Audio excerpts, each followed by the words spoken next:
In the dazzling and ever-changing world of international music, Cliff Richard stood like an immortal icon. He possessed everything a man could desire: a sophisticated appearance, a voice capable of captivating hearts, a legendary career that lasted for more than 6 decades, and the devoted love of millions of fans across the globe. Yet behind that glittering crown of fame lay a question that haunted him throughout his entire life, a mystery that caused the press to spill endless amounts of ink. Why had the Peter Pan of pop never found himself a wife? Now, at the age of 85, as the bright stage lights gradually faded to make way for the quietness of time, Sir Cliff Richard finally opened his heart for the first time to reveal that painful truth. After keeping it buried deep inside for more than half a century, he admitted that his decision to remain single was not a coincidence, but the result of suffocating pressures brought by early fame and a profound vow he made to God. It was a heartbreaking choice between two completely opposing worlds. On one side stood the radiant glamour of the stage, where he belonged to the public, and on the other stood an ordinary, simple life that he had never truly been allowed to experience. Cliff Richard's journey did not begin with the confidence of a star, but with the shyness of a boy named Harry Webb. Yet fate changed everything at a breathtaking speed. Overnight, at the age of 18, that timid teenager stepped into the spotlight and became Britain's leading music idol, an Elvis Presley of England. The storm of fame arrived far too quickly and far too suddenly, bringing with it the adoration of countless fans, while simultaneously robbing him of the chance to grow up like a normal young man. Faced with overwhelming expectations and the relentless scrutiny of the public, Cliff Richard realized that the only way to avoid being crushed was through absolute self-control. After witnessing so many fellow stars of his generation fall apart and destroy both their careers and personal lives because success had come too early, he imposed upon himself a harsh vow of discipline, never to allow temporary emotions to dictate his path. He learned to weigh every word carefully, control every action, and maintain a flawless image before the public eye. That iron discipline unintentionally built an invisible yet powerful wall around his heart. Cliff Richard used both his music and his fame to keep love at a safe distance. He understood that the entertainment world was far too chaotic, and in order to protect his inner peace, he could not allow anyone to enter too deeply into his private world. Even in his youth, remaining single had already begun to emerge as a shield that helped him survive the storm of fame. During the brightest years of his youth, when the name Cliff Richard had become almost like a religion to millions of admirers, and every step he took was surrounded by screams of adoration, the young singer's heart truly did fall in love. The woman who entered his life at that time was Delia Wicks. This was not a fleeting relationship between a celebrity and a fan, nor was it a publicity stunt designed to enhance his reputation. With Delia, Harry Webb, the real, simple, vulnerable man behind the stage name Cliff Richard, finally felt alive. In her, he discovered a remarkably peaceful refuge, a place untouched by the glare of stage lights, where he could love and cry with the purest and most genuine emotions of a man in his 20s. Together, they dreamed of a home, of a quiet and ordinary life once the costume of celebrity had been cast aside. Yet the tragedy of great stars is that they never truly belong to themselves. As Cliff's career raced forward like an unstoppable arrow, his life became consumed by an exhausting schedule. Endless international tours lasting month after month, long filming days stretching from dawn until late at night, and constant press conferences. Cliff Richard came to understand a painful truth. His crown of fame had been purchased with his own time and personal freedom. There was no longer enough space left in his life for the woman he loved. No matter how deep love might be, it could never survive solely on hurried telephone calls and brief meetings lasting only a few moments behind the stage curtain. The moment that permanently changed Cliff Richard's inner world was the day he received Delia Wicks' farewell letter. There were no accusations in it, no anger, only a profound sadness and a heartbreaking sense of finality.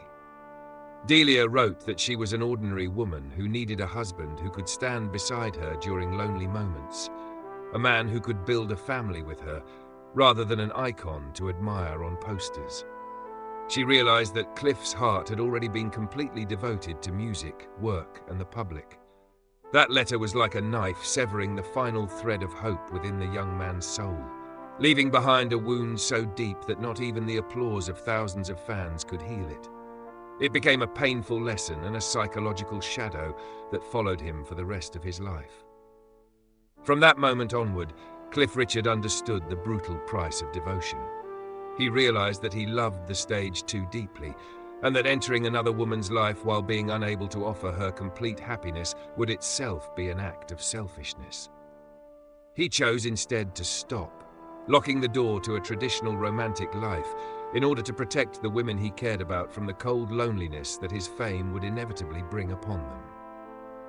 In 1966, while at the height of his popularity and reigning over British pop music, Cliff Richard made a decision that shocked the entertainment world.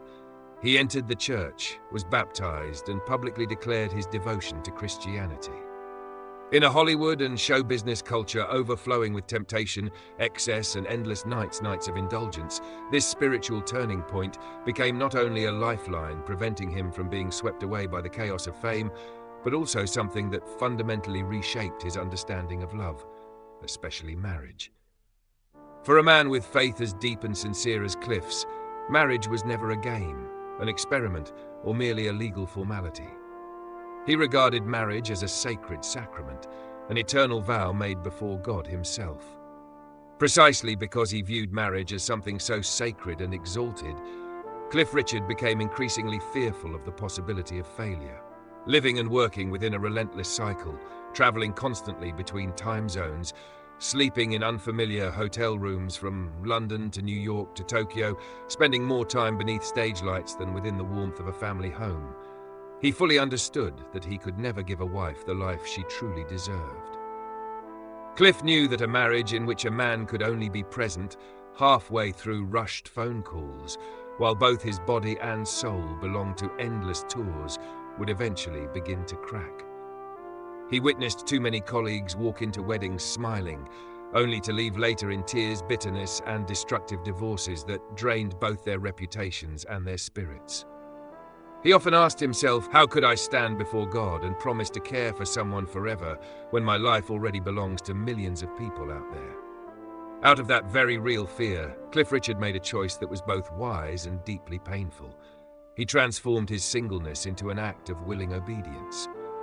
He chose to see living alone not as a miserable loneliness, not as a cruel curse of fate, nor as a selfish personal decision, but as a sacred privilege granted to him by God. The freedom of remaining single allowed him to pour every final drop of energy, every breath, and every ounce of passion into serving both music and faith, without enduring the heartbreaking inner conflicts that marriage might have brought.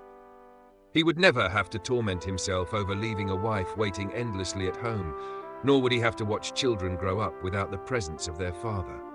Cliff Richard chose instead to carry the burden of loneliness inside an empty room whenever the curtain closed, in exchange for complete devotion to his art and the preservation of his spiritual vow in its purest and most unbroken form. As the 1970s began, when the impulsiveness and recklessness of youth gradually gave way to maturity, fate smiled upon Cliff Richard by bringing into his life an extraordinarily special connection. He met a wonderful woman who did not look at him as a legendary music star to be idolized, but instead saw through to the wounded and quiet soul of Harry Webb hidden beneath the surface. They found each other at a perfect crossroads, sharing the same deep religious faith and the same desire to protect absolute privacy in an entertainment world overflowing with scandal and gossip. Their relationship quickly transcended the ordinary definitions and conventions imposed by society, blossoming into a profound spiritual connection. This was a unique kind of love. A love that did not require a lavish wedding to prove itself to the world, did not need the binding force of a legal marriage certificate, and was completely untouched by selfish possessiveness or conventional expectations. In a world of Hollywood and British show business, where people came together through glamorous romances and parted ways amidst public scandals splashed across newspapers, Their bond possessed a purity, serenity, and quiet pride that felt almost sacred. That woman became the strongest emotional anchor in Cliff's life. She was the gentle, calming voice that brought him back to reality whenever the glare of fame became overwhelming, the only person with whom he could sit in silence for hours and still feel completely understood. Yet the cruel law of life is that no celebration lasts forever, and no meeting escapes the pain of eventual separation. When his soulmate, the only woman who truly understood the complexity of his inner world, passed away, Cliff Richard was forced to confront an overwhelming emotional trauma. During long, lonely nights surrounded by 4 silent walls, he bitterly realized a painful truth. Even when you choose a love free from possession, a pure companionship meant to avoid the burdens of marriage, its loss still leaves behind an unbearable emptiness and a sorrow as devastating as a shattered marriage. Her passing felt like a cruel blow from fate, a final confirmation that permanently sealed the doors of Cliff's heart. He realized that love, in whatever form it takes, always carries the unbearable price of loss. And once again, the man chose to retreat further into the fortress of his own solitude, using loneliness itself as a shield to preserve his most sacred memories from being erased by time. As one of the world's most enduring and famous lifelong bachelors, Cliff Richard naturally became a target for the ruthless machinery of the media and tabloid press. From the 1970s onward, as society grew increasingly curious and judgmental about the private lives of celebrities, his solitary lifestyle was placed beneath an enormous microscope. Every casual gesture, every private dinner, or even a simple handshake with a colleague would instantly become front-page material for sensational magazines. People dissected, embroidered, and speculated about his life endlessly because the public simply could not, or deliberately refused to, believe that a wealthy, charming man could genuinely choose a solitary life out of faith and discipline alone. Faced with vicious rumors and relentless pursuit from paparazzi, Cliff Richard chose the strongest weapon available to him, yet also the one that pushed him deeper into isolation: dignified silence. He refused to participate in cheap televised arguments, refused to lower himself by constantly defending or explaining his lifestyle to strangers. To him, a man's dignity was not measured by how loudly he proved himself right, but by how calmly he preserved his peace of mind in the face of gossip and criticism. He understood that in the toxic world of entertainment, an explanation often only fueled fresh waves of public speculation, and silence was the only way to protect the innocent people around him from being dragged into scandal. However, the price of that privacy and pride was a loneliness that grew heavier and more suffocating with each passing year. By never publicly defending himself, Cliff Richard unintentionally transformed into an isolated island, a mysterious, eccentric figure in the eyes of the public. Audiences only saw a vibrant, radiant Sir Cliff Richard flourishing beneath the dazzling lights of grand theatres, but they never witnessed what happened after the velvet curtain closed. That was the moment when he quietly stepped alone into a waiting car, returned to an empty hotel room, and faced the frightening silence of space, accompanied only by the distant echoes of a bygone golden era. Cliff Richard's loneliness was not the absence of admirers, but the emptiness that came from realizing he had no true life partner with whom to share the burdens of fame. By middle age, while many of his contemporaries had settled down with spouses, children, and grandchildren gathered around them, he remained alone, with only gold records hanging on the walls and lifeless awards lining the shelves. There were nights after exhausting performances when he could only stare out of the window, listen to the rain falling outside, and quietly wonder whether the path he had chosen was simply too harsh. That loneliness became like a faithful yet cold traveling companion, following him from the stage into the darkest hidden corners of his life. Even so, when looking back on all the storms he had endured, Cliff Richard never allowed that loneliness to turn into bitterness or resentment towards life. He accepted it as an inevitable part of the contract he had signed with fate the moment he chose to step into the world of fame. To him, preserving the purity of his soul, keeping himself untouched by petty scandals, and protecting his inner peace mattered far more than conforming to society's expectations. Through the lens of pride and faith, Solitude ceased to be a punishment and instead became a private kingdom, a place where he alone reigned freely upon the throne of his own life. Deeply aware that he was never destined for a traditional household filled with the presence of a wife and the laughter of children, Cliff Richard did not choose to freeze his heart or isolate himself completely from the world. Instead, with remarkable maturity and humanity, he created an entirely new concept for himself, a chosen family. He refused to let loneliness consume him.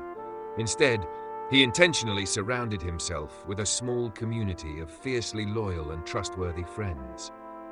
They were people who shared the same values, the same religious faith, and above all, they did not love him because of the glamorous name Sir Cliff Richard shining across concert posters, but because they genuinely cared for Harry Webb, the real man behind the curtains, with all his silence and emotional scars. Among the remarkable companions who walked beside him on this solitary journey, Bill Latham was undoubtedly one of the most important. As his talented manager, closest confidant and brother-like companion for more than 3 decades, Bill was not only the man who guided Cliff through the peaks of his career, but also one of his strongest emotional pillars.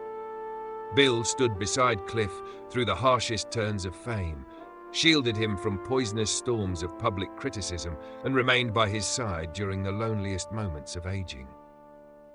The quiet yet unwavering presence of Bill and those cherished friends became an invaluable source of strength, rescuing Cliff from the depths of depression and reminding him that he had never truly been abandoned.